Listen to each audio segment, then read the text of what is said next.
अस्सलाम वालेकुम, मैं हूं आसिफ जलाल। इस वीडियो में हम इनवर्स ऑफ मैट्रिक्स 2/2 निकालेंगे। अगर आपको शॉर्टकट ट्रिक चाहिए एमसीक्यूज के लिए तो आप इस वीडियो को जरूर शुरू से एंड तक देखिएगा। सो चले स्टार्ट करते हैं आज की वीडियो।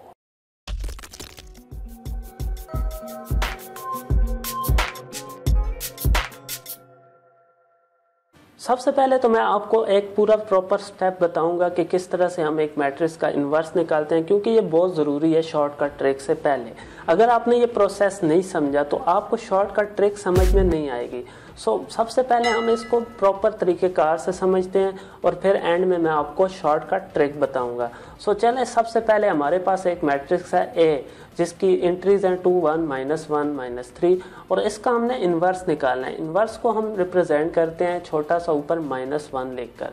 तो ए के ऊपर -1 लिखा है, तो जब भी इस तरह लिखा हुआ है तो आपने समझ जाना है कि ये बात हो रही है इन्वर्स की। ए का इन्वर्स हमने निकालना है।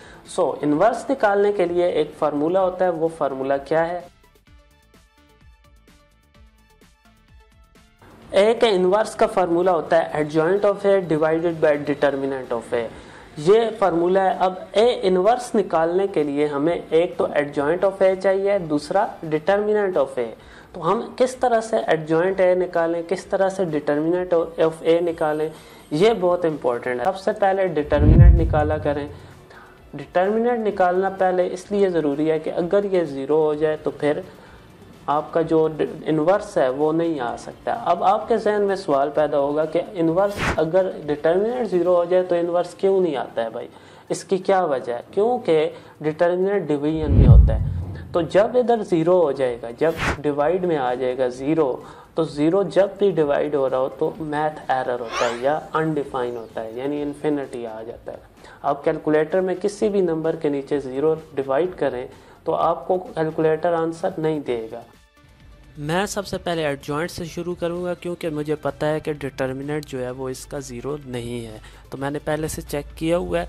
लेकिन आप एग्ज़ाम में सबसे पहले डिटर्मिनेंट निकाल लिया करें, इसमें ज़्यादा बेहतरी है। तो सबसे पहले हम एडजॉइंट की बात करते हैं। आपने निकालना है एडजॉइंट ऑफ ए। तो किस तरह से निकालेंगे? लेट्स से हमारे पास एक मैट्रिक्स है ए बी सी और डी।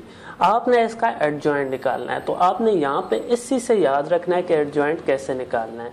एडजॉइंट निकालते हुए आपने याद रखना है कि हमेशा ए डी की जगह तब्दील होती है। ठीक है, ए डी की जगह तब्दील होती है और जो सी बी हैं इनके आपने साइन तब्दील करने होते हैं, यानी कि जो भी ए और डी की जगह पे वैल्यूज़ होंगी उनकी हमने जगह तब्दील कर देनी है और जो भी सी और बी की जगह पे वैल्यूज़ होंगी उनके हमने साइन तब्दील करने हैं। अगर प्लस है तो माइनस, माइनस है तो प्लस।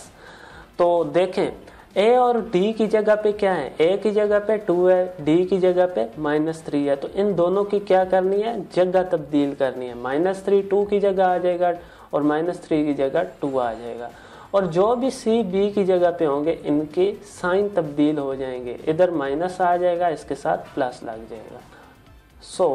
हमारा जो एडजॉइंट होगा वो ये होगा।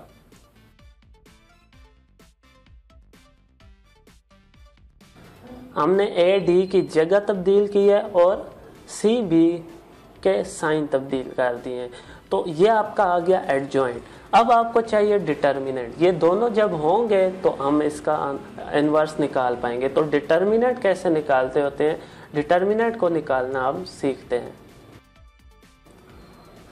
डिटर्मिनेंट निकालना है। डिटर्मिनेंट निकालने के लिए आपने याद रखना है जो ओरिजिनल मैट्रिक्स है, ये जो ऊपर ओरिजिनल मैट्रिक्स है, इसको आपने क्रॉस मल्टीप्लाई करना है, यानी कि 2 को 3 से मल्टीप्लाई करना है। ओके, और फिर बीच में आएगा माइनस का साइन हमेशा फार्मूले का, और फिर इस 1 को इस 1 से कर देना है। इस तरह एरोज भी मैं लगा रहा हूँ। 2 को 3 से मल्टीप्लाई करना है, -1 को इस 1 से। ओके, और ये इसी तरह रखना है। पहले आपने इसको करके फिर इसको किया तो ये गलत हो सकता है। इस तरह आपने क्रॉस मल्टीप्लाई करना है।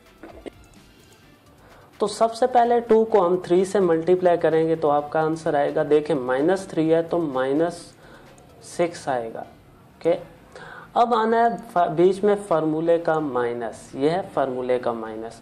फिर आएगा आपने 1 को 1 से मल्टीप्लाई करना है तो ये -1 आएगा। ओके, -1। तो आप देख सकते हैं कि ये 2 माइनस हैं तो ये माइनस माइनस प्लस हो जाएगा। सो -6 और +1 हो जाएगा। तो जब भी -6 +1 हो तो आपका आंसर क्या आएगा? -5, क्योंकि बड़े वाले के साथ माइनस है तो माइनस में आंसर आएगा। अब डिटर्मिनेंट आपका आ चुका है, ठीक है, इन एडजॉइंट भी आ चुका है। सो ये जो हमने बनाया था फार्मूला, मेन फार्मूले में हम एडजॉइंट ए की जगह ये वाला एडजॉइंट जो हमने निकाला है ये आ जाएगा, डिटर्मिनेंट की जगह ये -5 जो है वो नीचे आ जाएगा। सो हमारा जो ए इनवर्स है वो होगा एडजॉइंट ऊपर आ गया और नीचे आएगा डिटर्मिनेंट। सो ये हमारा आ गया इनवर्स। लेकिन अभी मुकम्मल नहीं हुआ है। ये जो नीचे 5 है इसको हर एंट्री के नीचे अलग अलग से लिख लें।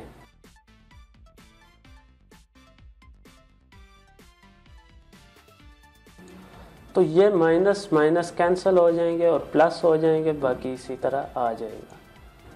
तो ये हमारा इन्वर्स आ चुका है। अब आते हैं शॉर्टकट टेक्निक पे कि शॉर्टकट तरीके से अगर एमसीक्यूज में हमसे पूछा जाए कि ए इन्वर्स निकालें तो हम किस तरह से कुछ सेकंड के अंदर ए इन्वर्स निकाल के हम उसका आंसर लगा सकते हैं, ठीक। तो उसके लिए हम अगेन हम इसको एक फार्मूला में, यही फार्मूला है, फार्मूला सेम ही होगा, ए इनवर्स इक्वल है adjoint A divided by determinant of A. अब डिटर्मिनेंट निकालने आपको आता है, एडजॉइंट निकालने आता है, तो ये पूरे प्रॉपर स्टेप करने के बजाय आपने सिंपली डायरेक्ट से क्या करना है, आपने रफ अमल में डायरेक्ट से इस तरह करना है कि एडजॉइंट यूं लिखना है। अब एडजॉइंट आपको पता होना चाहिए कि ये ए है, ये बी है, ये सी है, ये डी है। एडजॉइंट में ए डी की जगह तब्दील होती है और सी बी के साइन चेंज हो जाते हैं। सो आपने डायरेक्ट मेंटली तौर पे ही कर लेना है कि ये 3 तो इधर आ जाएगा। अब रफ अमल में लिख लेना है ताकि गलती ना हो। ये -3 उधर चला गया, 2 इधर आ गया, साइन इनके हो गए तब्दील और उसके बाद नीचे इनके आ जाना है डिटर्मिनेंट। अब डिटर्मिनेंट ज़रूरी नहीं है कि आप इसके नीचे लिख कर फिर अंदर लेके जाएं, आप डायरेक्टली हर एंट्री के नीचे डिटर्मिनेंट निकाल के लगा सकते हैं। लेकिन एक बात का खास ख्याल रखना है कि डिटर्मिनेंट की वैल्यू 0 नहीं होनी चाहिए। डिटर्मिनेंट की वैल्यू अगर 0 है तो फिर आपका इन्वर्स जो होगा वो अनडिफाइन होगा, वो मालूम नहीं हो सकता, वो नॉट पॉसिबल होगा। सो सबसे पहले तो आपने अब इधर देखें नीचे लिख देना है डिटर्मिनेंट। डिटर्मिनेंट आपको निकालने आता है, क्रॉस मल्टीप्लाई करना है, बीच में साइन माइनस का फार्मूले का आएगा। सो इसको भी लिख के लाजमी करना है। -3 को जब 2 से मल्टीप्लाई करें तो 6 आता है, -6। अब माइनस एक फार्मूले का और एक 1 1 1, इसके साथ भी माइनस आएगा तो आपने मेंटली तौर पे यहाँ पे प्लस कर देना है और ये 1 आएगा और आपको पता लग जाएगा कि अब इसका जो आंसर होगा वो कुछ इस तरह ही होगा। -3 के नीचे -5 आ रहा है तो ये माइनस माइनस प्लस हो जाने हैं। इसी तरह ये 1/5 हो जाएगा, ये माइनस और -5 दोनों प्लस हो जाएंगे। इसी तरह ये माइनस में आएगा क्योंकि 1 के साथ साइन ही नहीं है। इसी तरह ये वाला भी माइनस में आएगा। सो आपने फ़ौरन से उधर शीट में चेक करना है कि ये आंसर कहाँ पे है, आपने उस पर चेक लगा देना है और आपको 1 नंबर मिल जाएगा। तो ये बहुत ही सिंपल ट्रिक है, ये आपकी प्रैक्टिस पे डिपेंड करता है। आप जितनी ज़्यादा प्रैक्टिस करेंगे आप उतने ज़्यादा अच्छे इम्प्रूव कर लेंगे इसको और इतने कम टाइम में आप इसको ले लेंगे। पहले तो अगर आपका सब्जेक्टिव में आ गया तो फिर आपने इस तरह प्रॉपर तरीके से करना है। सो आई होप आपको ये वीडियो बहुत पसंद आई होगी। अगर पसंद आई है तो वीडियो को लाइक कीजिए, चैनल को सब्सक्राइब करना नहीं भूलिएगा और इस वीडियो को अपने फ्रेंड सर्कल में ज़रूर शेयर करना। इंशाल्लाह ये किसी न किसी की मदद ज़रूर करेगी। आसिफ जलाल को दीजिए इजाज़त, नेक्स्ट वीडियो में मुलाकात होगी नई टेक्निक के साथ। अल्लाह हाफिज़, अस्सलाम वालेकुम।